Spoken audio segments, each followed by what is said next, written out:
Audio Jungle.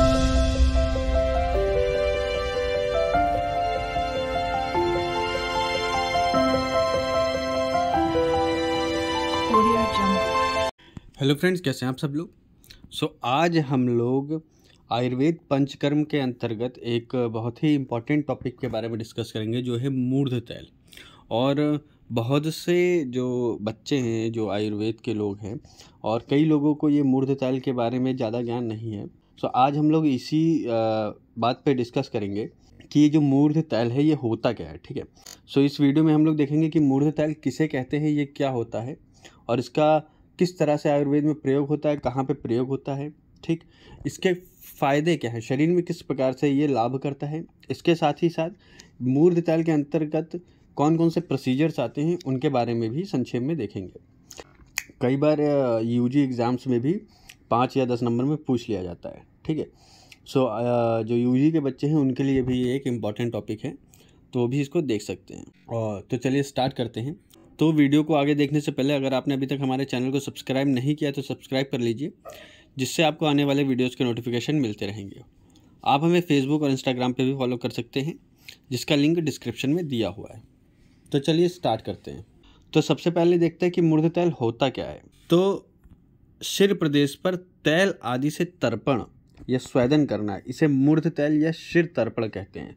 मतलब कि सिर पर तैल आदि, मतलब जितने भी स्नेह हैं, इन सब स्नेह आदि के द्वारा जो तर्पण या स्वेदन किया जाता है, इसी को मूर्ध तैल या तर्पण कहते हैं। ठीक है, तो सिंपली देखा जाए तो सर पे जो है तैल आदि से जो मालिश की जाती है या स्वेदन किया जाता है, उसे कहा जाता है। ठीक, और इसके बाद आचार्य चरक ने सूत्र स्थान के 5वें अध्याय में इसके बारे में और भी बताया है कि मूर्ध तैल की प्रशस्ति में उन्होंने बताया है कि प्रतिदिन तैल से स्नेहन करने से सिर शूल नहीं होता, मतलब सिर दर्द नहीं होता, और यदि है भी तो सिर शूल का नाश होता है, अकाल खालित्य पालित का नाश होता है, सिर प्रदेश दृढ़ और बलवान होता है, केश दीर्घ मतलब लंबे होते हैं, दृढ़ मूल और कृष्णवर्णी रहते हैं, इंद्रिय प्रसन्न रहकर अपना अर्थ ग्रहण का कार्य योग्य प्रकार से करते हैं, मुख मृदु रहता है, मुलायम और कांतिप्रद होता है, और इसका सर्वोत्तम गुण सुख कारक निद्रा लाभ है। मतलब कि इसका जो सबसे अच्छा गुण है कि इसको करने से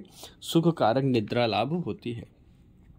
आचार्य वाग्भट जी ने मूर्ध तैल के 4 प्रकार बतलाए हैं।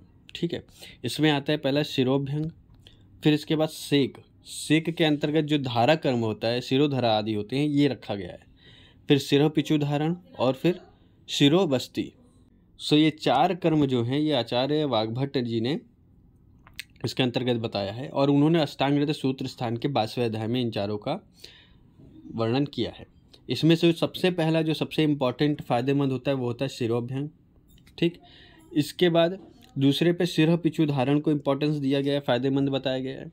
थर्ड में सेक बताया गया है, और चौथे नंबर पे शिरोबस्ती को बताया गया। तो ये होते क्या है, इनके बारे में देखते हैं। तो सबसे पहले आते हैं शिरोभ्यंग। तो शिरोभ्यंग बेसिकली शिर प्रदेश पर तैल से संवाहन या मालिश करना शिरोभ्यंग कहलाता है। मतलब कि सर पे जो मालिश की जाती है, जो चंपी कह सकते हैं आज के समय में, उसे शिरोभ्यंग कहते हैं। शिरोभ्यंग के लिए मंद सुकोष्ण तैल का प्रयोग करना चाहिए, और शिरोभ्यंग से कई प्रकार के शिरोरोग दूर होते हैं। बालों में मृदुता आती है। सिर प्रदेश के सारी इंद्रियों का मूल स्थान होने से इसके प्रयोग से सभी इंद्रियां उत्तम कार्यकारी भी हो जाती हैं। ये हो गया शिरोभ्यंग। अब इसके बाद अगर देखा जाए तो दूसरा आता है धारा कर्म या शिरोधारा जो कह सकते हैं इसको। ठीक है, तो धारा कर्म में ये होता है कि किसी भी द्रव पदार्थ या औषध युक्त द्रव पदार्थ को शरीर पर धारा के रूप में गिराना या प्रयोग करना धारा कर्म कहलाता है। कोई भी द्रव पदार्थ या औषध युक्त द्रव पदार्थ है वो शरीर पर धारा के रूप में गिराना या प्रयोग करना धारा कर्म कहलाता है। ये एक प्रकार का बाह्य मृदु स्नेहन है जिससे रोगों का शमन होता है। इसके खुद में एक बहुत बड़ा टॉपिक है, मैं इस पर भी एक सेपरेट वीडियो भी बना दूंगा।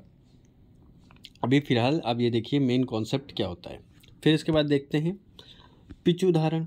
तो पिचु धारण बेसिकली होता है कि करपास खंड या गौज पीस को तैलाक्त या घृताक्त मतलब कि स्नेह में डुबो करके सिर पर स्थित ब्रह्मरंध्र मतलब एंटीरियर फॉन्टिनेल पर रखें, और इसी को धारण करना पिचु धारण कहलाता है। इससे विशेषता केश फॉल जो हेयर फॉल होता है, ठीक है। त्वचा का जो फटना होता है सिर प्रदेश में कोई व्रण होता है या नेत्र स्तंभ आदि विकारों में यह उपक्रम जो है ये उपयुक्त माना गया। सो ये होता है पिचुधारण। कृपासखंड या गौज पीस को तैलाक या घृताक्त करके सिर पर स्थित ब्रह्मरंध्र पर धारण करना, कर्ण नहीं है, ये पिचुधारण कहलाता है। फिर इसके बाद जो चौथा आता है वो होता है शिरोबस्ती। तो शिरोबस्ती सिर पर तैल धारण करना शिरोबस्ती कहलाता है, ठीक है।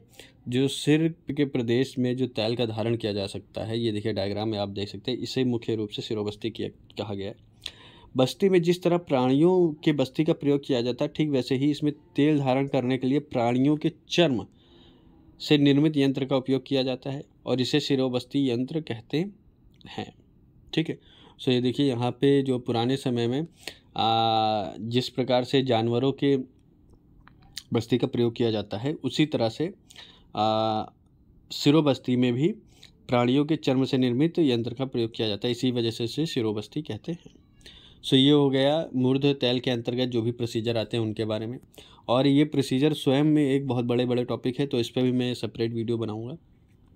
अभी जो मूर्ध तैल था उसके बारे में जानना ज़रूरी था कि ये होता क्या है, ठीक है।